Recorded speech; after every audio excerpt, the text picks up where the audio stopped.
All right. So, tonight, we're going to do some more Regents review stuff. Let me just send the link out, and then we'll be good to go.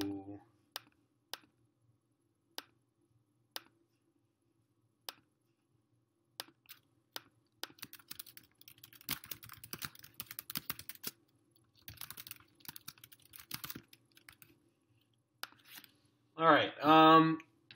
Tonight, by request, we are doing anything and everything that's related mathematically on the Regents. And again, all I'm going to do is go through 3 years of Regents, not 3 years, 3 Regents exams, the most recent 3, and just pick every single problem that involves math in any way, shape, or form. Even simple addition. Using equations, anything like that. And I think what you'll start to see is there's not that much math on this test, which is a good or bad thing. I don't know. It depends on your strengths. I would prefer a little bit more because I think plugging in numbers into those equations on the reference table is actually pretty easy. But some people don't like math, which is understandable. So I'm literally just going to start this January 2018 Regents, then do the August 2017, the June 2017, and just pick out any single problem I can find that involves math, giving you the opportunity to read it, go over it, and then move on. So, go through the first few here. Try to see which ones involve math that I didn't do yesterday. Even if I did them yesterday, I might take the time to do it again. So I guess the first one technically, kind of, is 13. Because you just need to know the density equation. Because every answer choice mentions density. It's given to you on table T. It's the first formula there. But if you don't remember density, it's mass over volume. So when you're comparing the same substance, if the mass has increased, then the density will also change. These first two can't be right because they say it has the same density. And then in terms of chemical properties, since they're both copper, well, they have the same chemical properties because they're the same thing. So that kind of, not really though, involved math.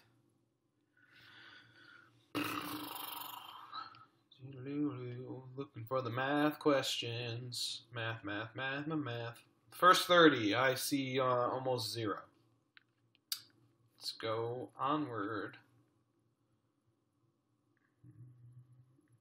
So, again, like I said, we were going to do even the most simplest ones that involve you manipulating numbers.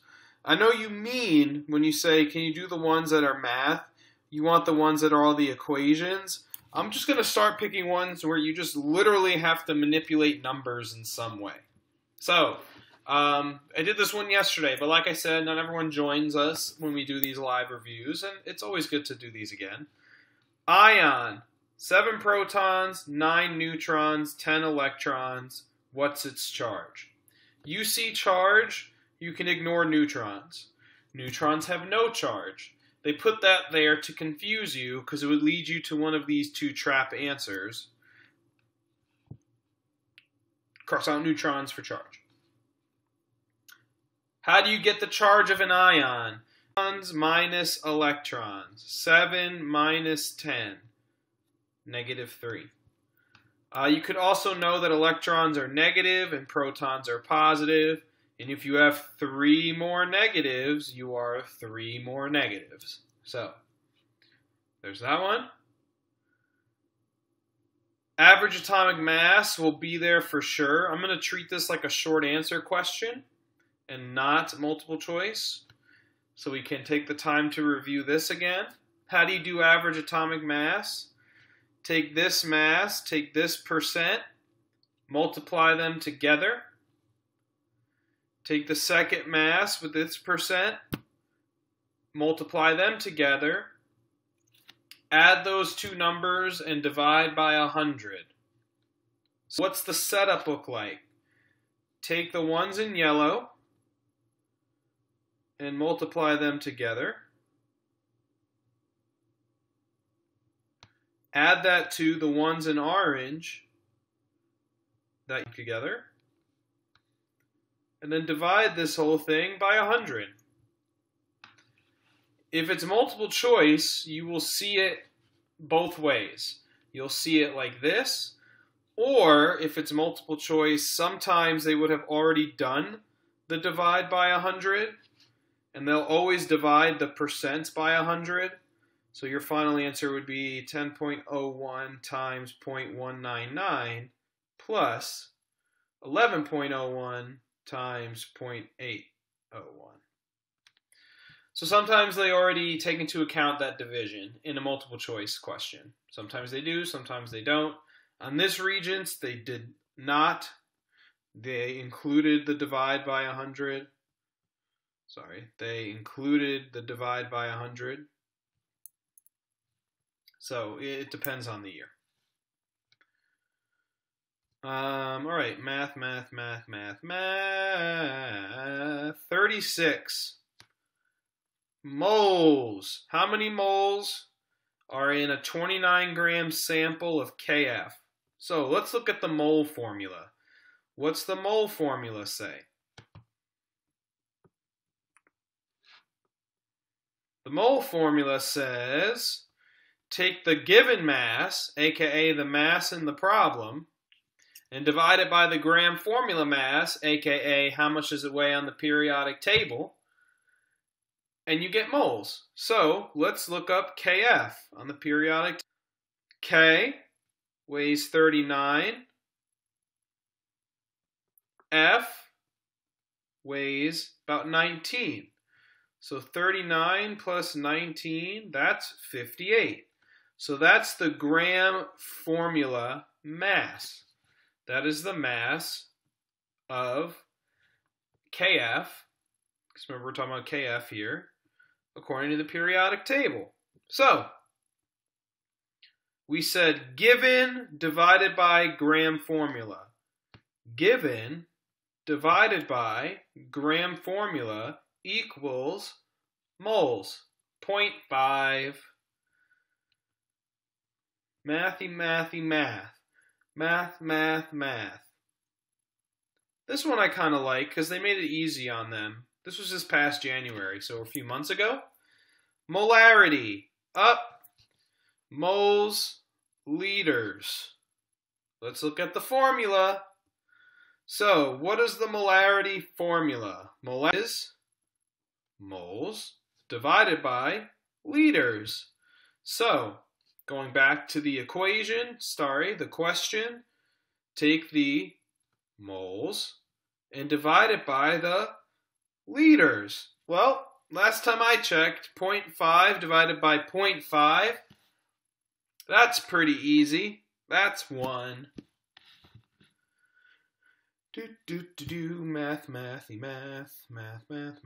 Math. So, I mean, we're what? I'm going to do one more on this Regents that involves math. 50 questions in, and if I'm stretching the math, aka including like simple addition and subtraction of numbers, there's not that much. There really isn't. 44 will be one. What is the net amount of heat released when 2 moles of C2H6, and again, this is a stretch, are formed from its elements at 101.3 kPa? So, when you see this, any verbiage like heat released, and it doesn't give you any other information in the problem, and these numbers are given, that's another clue. Those are both hints that you're going to have to go to table I. Now, some of you might say, wait, it said heat released. Could this be a Q question? How do you know it's not a Q question, Mr. G? Well, every single chemical equation with Q in it also has mass. And if we're solving for Q, based on those three equations, Q equals mc delta T, mc delta T, Q equals mHF, Q equals mHV, they all have mass. And you know what's not in this problem anywhere? Mass. So, since they did not give you a mass, since they want heat and they give you these conditions, you have to go find this on table I. When I go to table I, I'm looking for C2H6. There's C2H6. And according to the table, when we have one of them, it releases negative 84 kJs of heat. Well, if I go back to the question wants to know what happens if there's two of them. So when you have this scenario when they're changing the moles, whether it's in a chemical reaction or from table I, or anywhere where you're changing the moles, set up a proportion. We said 1 was equivalent to 84, which means 2 is equivalent to what? Cross multiply and divide, and you'll get 168. So, that out of 50, 1, 2, 3, 4, 5, 6, if I was stretching, so far have been math related. 6. Okay. Again, if we're going to use an equation, we're going to do it tonight. So, convert the melting point of mercury to degrees Celsius, 51. And then we'll do 53, and then we'll move on. You're reading this question, and you're like, how the heck do I know what the melting point of mercury is, period? I don't know. That doesn't tell you anywhere. This is ridiculous, Mr. G. This is crazy.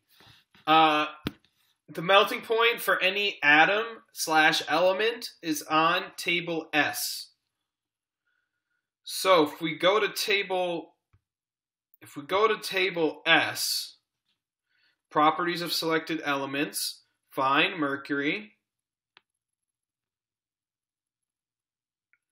Mercury, where are ya? There's mercury. All right. Where is melting point? So melting point is this column right here. Up, hit mercury. 234 Kelvin. This is all in Kelvin, see? Kelvin.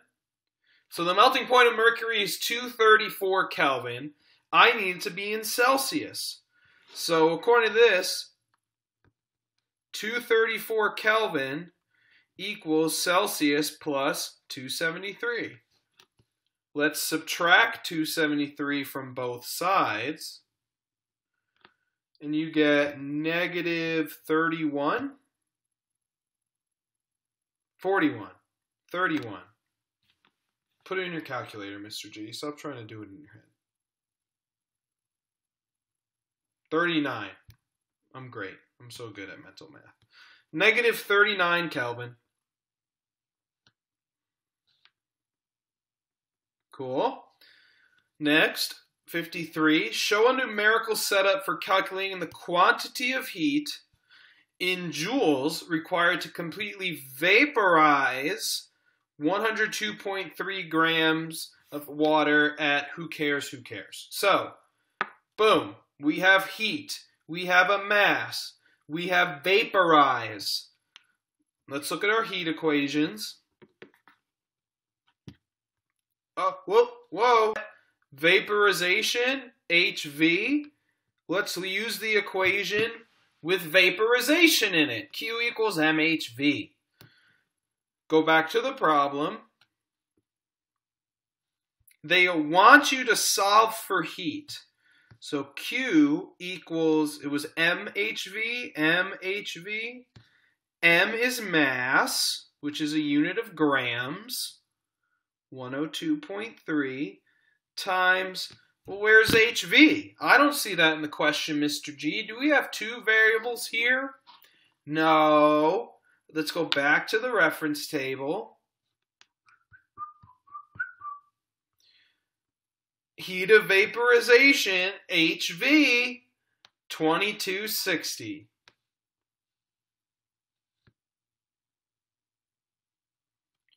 And that's it. Whoa, whoa, whoa, whoa, whoa, Mr. G. What do you mean that's it? Don't you have to solve for Q? No. It's a setup. Numerically. Numerically means numbers. Set it up means set it up. Done. Math, math, math. Let's do the math. Mathy, math, math, math, math. So 62 I did yesterday, but we'll do it again. All right, percent composition. Formulas on the reference table. According to the reference table, to do percent composition, you take the percent composition by mass, mass of part over mass of whole times 100. So, mass of part over mass of whole. We want to just show the numerical setup. Don't even solve it. Really? Yeah, really. Show a numerical setup for calculating the percent composition by mass of chlorine in PCl3. So, PCl3 means you have 3 chlorines. Chlorine weighs 35. So I take my 3 chlorines, multiply it by 35. That's the mass of part. The whole thing weighs 137. And I'm done. No, percent, you need to multiply it by 100. Cool. Let's do a half-life one. So, determine the total time that must elapse until only 1/16 of an original sample of TH34 remains unchanged. And according to the blurb, if you check table N, normally I would say check table N for these, but table N does not have TH234 because it tells you in the question that the half-life of TH234 is 24.1. So if you think you need to use table N and you get there and you're like, wait a minute, I don't see it on here, then it's probably either given to you in the question or you don't need to use table N, one of the two. So I want 1/16. So this is half-life. So you start with 1 and you keep dividing by 2 until you get to 1/16. And that took 1, 2, 3, 4 half-lives. Sorry. 4 half-lives to get to 1/16. So every one of those steps took 24.1 days. Well, if there are 4 steps, and each one took 24.1 days, 24.1 times 4 should be 96.4 total days. Half-life. Boom, boom.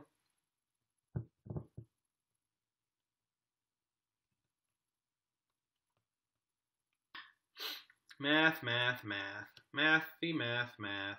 Math, math, math, math, math. All right, 71 and 72. 71. Show numerical setup for calculating the volume of the bubble at the bottom of the lake. All right, so we want volume. We want this missing number right here. Oh, what do I see? I see temp, press, volume.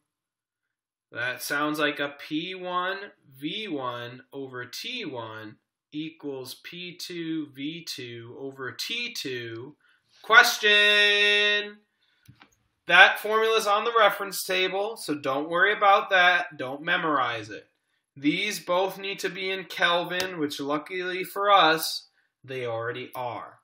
So, let's do the P1, V1, T1, which is both, all three at the surface.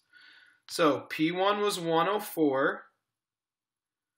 times V1, 2.5, T1, 293. So that's all of those values at the surface of the lake. Let's now plug in the values at the bottom of the lake. Our pressure has increased significantly to 618.3. Our volume, we don't know. And our T2 is 282. Show numerical setup. You're done. Don't solve it from here. But Mr. G, what if we had to solve it? Well, let's do that for practice. You want to multiply these all together and multiply these all together. So let's multiply these ones first. Let's multiply these ones first. 104 times 2.5 times 282. I'm going to erase this, okay? No, I shouldn't yet. I'll write it up here. I get 73,320 equals, multiply these two, 293 times 618.3, 161.9 V2. Divide both sides away from the variable. Divide away from the variable. So 73,320 divided by 181161.9. And I got 0.4, but because it just said show numerical setup. But I wanted to show you anyway because a lot of us make silly mistakes with these. Multiply and divide. Cross multiply, and divide. All right? Nothing tricky, not too many tricks, just basic algebra. Basic algebra. 72. Determine the mass of the air in the bubble at the surface of the lake. Well, how do you get mass from all this info? The good old density equation. D equals M over V. D, 0.0012. V, 2.5. To solve for M, cross multiply, and you'll get M, I believe, 0.03. Let's just double check. 0.0012 times 2.5. Yep.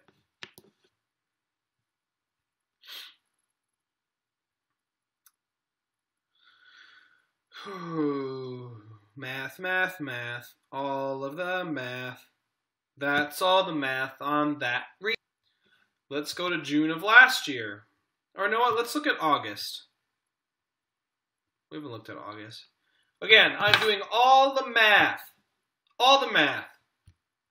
All of it. All right.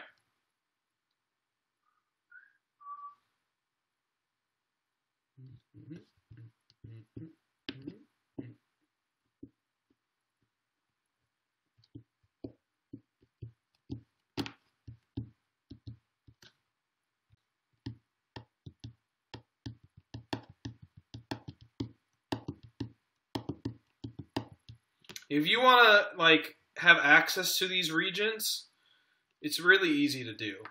Really easy. All you have to do is just Google chemistry regions. Google, that's goggle. Google,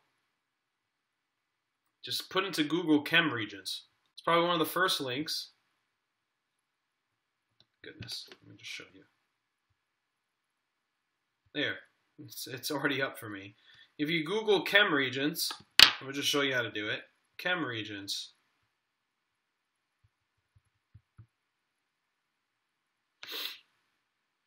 First link. Click. All the regions dating back to January. And you can even look at other ones if you really want to do a billion of them. But when you click this, you'll get the exam, the answer booklet, which is whatever. The scoring key and rating guide, which is just the answer key. And then the conversion chart is just, oh, I took a practice region, so I got a 70 out of 85. What is that out of 100? So this just shows you what it is out of 100. So if you got a 70 out of 85, you got an 80. And, I mean, you can go all the way back to 1998. You can look at the regions Mr. G took. When did Mr. G take it? June 2004. Yeah. This is the regions I took. And again, when you look at it, they don't, like, really change that much. What's true about a proton and electron? What's an orbital? Highest probability of finding an... What is the charge of the nucleus? Which pair of symbols are a metalloid and a noble gas? Like, they don't change hardly ever. Average kinetic energy. I mean, there's questions on here that are like the same. What's true about a system? I just did that yesterday on January 2018. At equilibrium, the rates are equal. The concentrations are constant. They don't change that much. Greatest kinetic energy is the highest temperature. Ideal gas, ideal relationship, high temp, low pressure. If you have two different forms of a substance, they are things that have different properties, different chemical with different physical properties. It's crazy. Saturated hydrocarbon, saturated, all single bonds. Hexane, if you look at table, has nothing but single bonds. What makes it organic? This was on the Regents like last year. Carbon makes it organic. Catalyst lowers the activation energy. You got to pick up on patterns. You do a few of these and you should quickly pick up on, oh, I've seen this question before. Yeah, so this was my Regents. So I took this Regents 14 years ago. Not that different. There's a heating curve. How many electrons are in this charged ion? It's almost in the same format. We just did the January 2018 one, which was wondering about charges on the first question on part B1. And then the second question, part B1, was something about excited state. So it's almost like the same. It's crazy. Anyway. So that's how you can access Regents. Let's look at the August 2017 and do all the lovely math-related questions. Math. We're doing math. All right, I'll do two, even though it's not really math, because we just did it. You see the word atom. So what is the number of electrons in an atom that has 20 protons and 17 neutrons? Atom means no charge, which means protons equal electrons. 20. You have 20 protons, you have 20 electrons. It dealt with a number, so I picked it. Yeah, how about we even do that? We can extend this to which ones involve numbers. Let's do that. Oh, would you look at that? Gas question that was on the June 2004 Regents, again, pops up in August of 2017. You know, they're not trying to be repetitive. It's not like a joke. It's chemistry. We have principles of chemistry. They don't change. So you can't really ask that many questions. You can't ask the same question that many different ways. But anyway, another one that involves a number. A 12-liter CH4 has the same total number of molecules as what? And you think they're playing a trick on you, because we all know in chemistry sometimes the answer that you think is right, it tricks you, and it's like, oh no, you gotta do a little twist. Not the case here. Not the case here. The same volume of stuff has the same amount. 12 liters is 12 liters. You're going to get there Wednesday. You're going to see these questions. You're going to be like, oh my God, he wasn't kidding. I wasn't. We'll do 25 because 25 involves a number. Chemical reactions, okay? When a sample of calcium loses 1 mole of electrons in a reaction with a sample of oxygen, the oxygen blank. Everything in a reaction needs to be conserved. You need to conserve mass. You need to conserve charge. You need to conserve atoms. You need to conserve energy.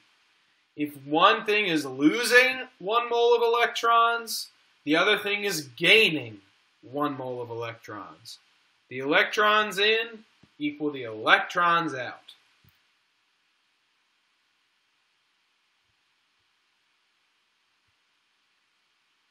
Look at that, one of the first questions on part B1. Excited state. They don't change. Alright, so here's what I'm talking about. With average atomic mass, how they'll try to get you on the multiple choice. You're going to be like, Mr. G, we just did this, and we did a bunch of them where you added them and then divided by 100. That's still the case. You still need to multiply together what's in orange, and you still need to multiply together what's in purple. So if you don't see those two multiplied together, such as in number 2, they did 80 times 50 and 78 times 49. That's a cross multiply. No. And they did the same thing in 4.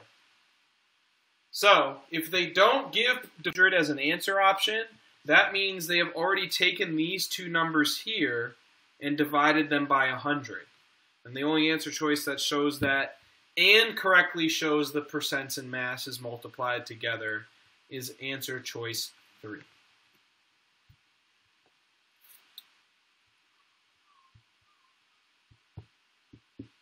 All right. We'll do 38 because that's actually math.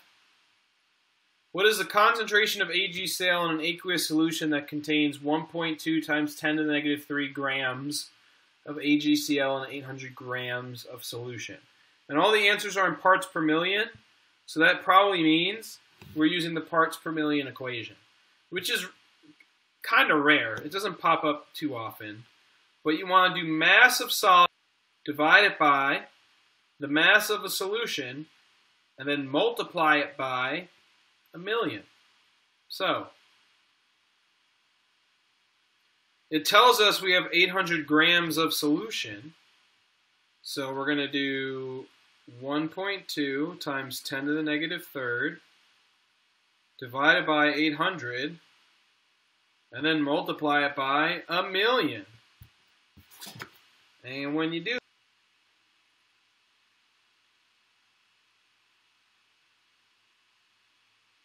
should get 1.5. 1.5. Oh, 40 already. Another math question. And 41. Okay, so what is interesting? What is the amount of heat required to completely a 200 gram sample of good old H2O? All right, so heat, melt, Q. Melting, when you see Q, heat, and you see melting, you get H.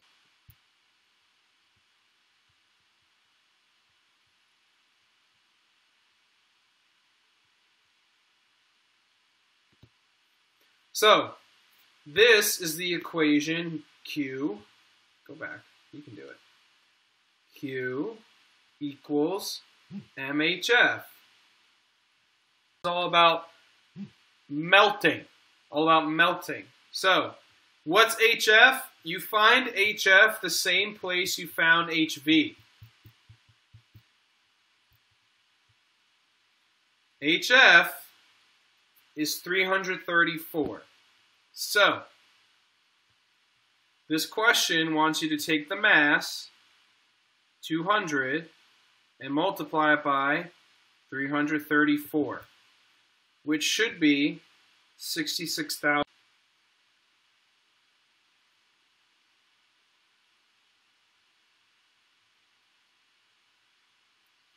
41 gets right back into some math with another heat equation, which is interesting. As a 15.1 gram sample of a metal absorbs 48.75 joules, the temperature increases 25 Kelvin. What is the specific heat capacity of the metal? So, if we go back to the equation list with specific heat is Q delta T. Where some of you might remember, wait, isn't C also on that front reference table? Isn't C just 4.18? C is 4.18. That is the specific heat capacity, that's C, of water. Specific heat capacity of water is 4.18. This is some random metal. So, it says a 15.1 gram, that's our M. We are solid. It says the temperature has changed, it's increased 25 Kelvin. So our delta T is 25. And our heat, our Q, is 48.75. So when you're solving for C, you're going to divide both sides by 15.1 times 25. Divide this side by 15.1 times 20. And the only answer that makes sense to me is 0.129, because that's the only one that's less than 1. But let's double check.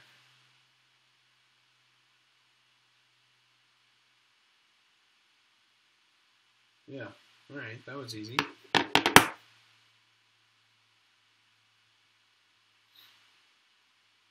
All right, you see the word titration. You see the word neutralization. Neutralizes. You think MAVA equals MBVB. Because if you look at the equation list,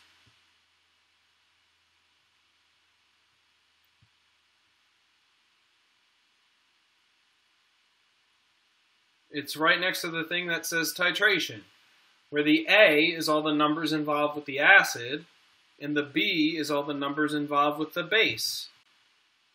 The first thing it says is 5 milliliters of a 2.0 molar NaOH. You see OH, you think base. This is your VB, your volume, and your MB, your concentration. Exactly neutralizes 10 milliliters of an acid. What is the concentration of the acid? It's telling you that's what you're solving for. It's saying you don't know MA. So, MA times 10 equals 5, or if I'm going to set it up in order, equals MB, which is 2, times 5. Well, that's just MA. Divide both sides by 10 here. Should equal 10 divided by 10, which is just 1.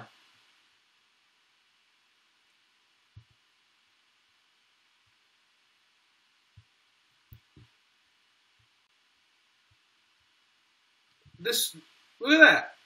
Look at that. June 2004, same question, but multiple choice. Compare the rate of the forward reaction to the rate of the reverse reaction at equilibrium. The rates are equal. Rates are equal, people. Equal rates, constant concentration, 100% correct answer. I'll do determine the molar mass of calcium chloride. I mean, why not? It's a number. Calcium chloride, right there, CaCl2. How do you get the molar mass of it? You go to the periodic table and you look up their masses. Calcium, 40.08. Chlorine, 35.5. So, take your calciums, which we said was about 40. Take your 2 chlorines, 35 and a half plus 35 and a half, and you should get 111.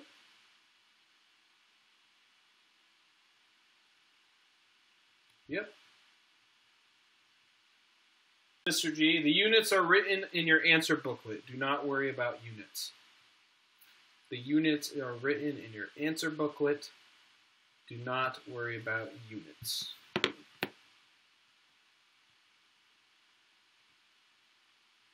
Unsaturated contains a double bond. You see unsaturated, you think double bond.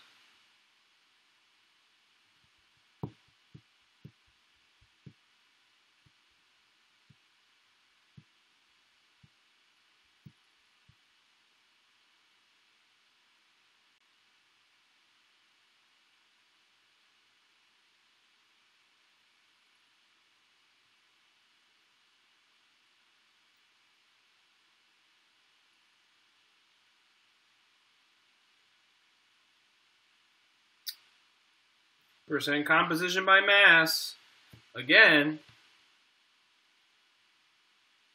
of carbon. So, 6 carbons, you go to the periodic table, get its weight, 12, divided by the weight of the whole thing, 162, times 100.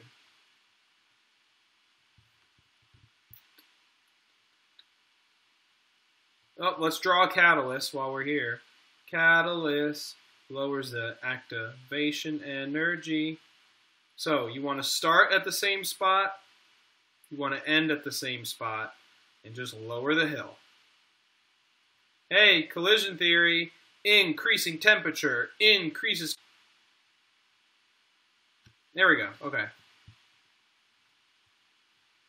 So it says determine,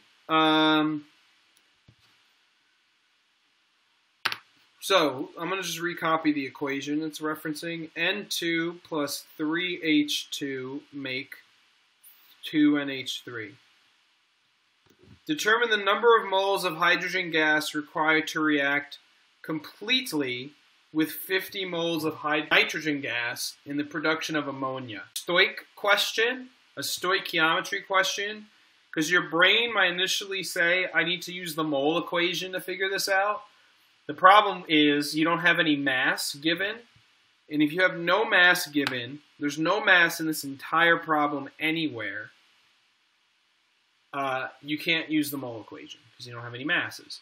So, what do? You have to use the coefficient, aka the big numbers in a chemical equation, and say, okay, it's talking about gas and hydrogen gas. So these two things. If one nitrogen gas normally requires 3 hydrogens, how many nitrogen gases would be required, or how many hydrogens? So let me start from the top. If one nitrogen gas normally requires 3 hydrogens, if we were to put in 50 nitrogen gases, how many hydrogens would we need? 150. So that's what we call a stoichiometry problem, where you have to balanced equation to figure out how many moles you would need if you change the amount of moles that you have.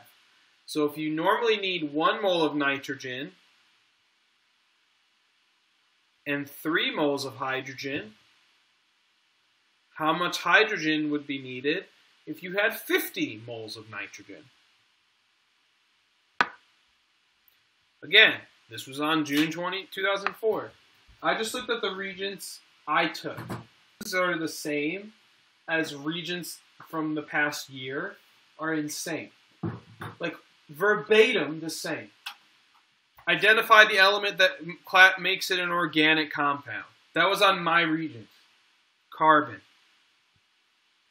Compare the rates of the forward and reverse reactions at equilibrium. They're equal. That was on my Regents. Did you just discover a secret? That they repeat themselves? Every 15 years?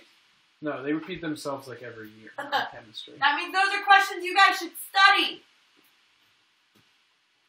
Thanks, Mrs. G. Anytime. Math. No math here.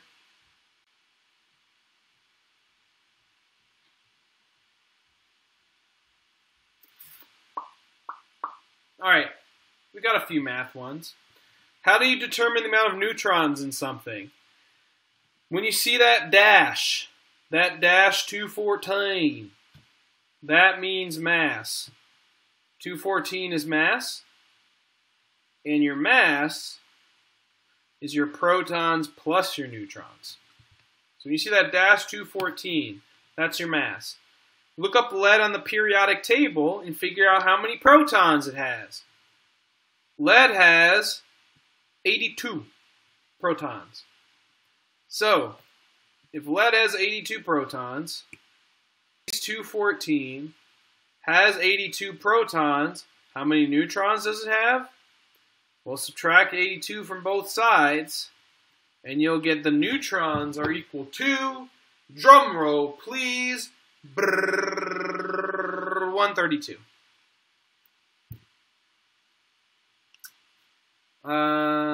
The only other math one is this, another half-life one. Determine the fraction of an original sample of Rn-222 that remains unchanged after 7.6 days. All right, let's look up Rn-222's 222. Rn-222's half-life on table N. Rn-222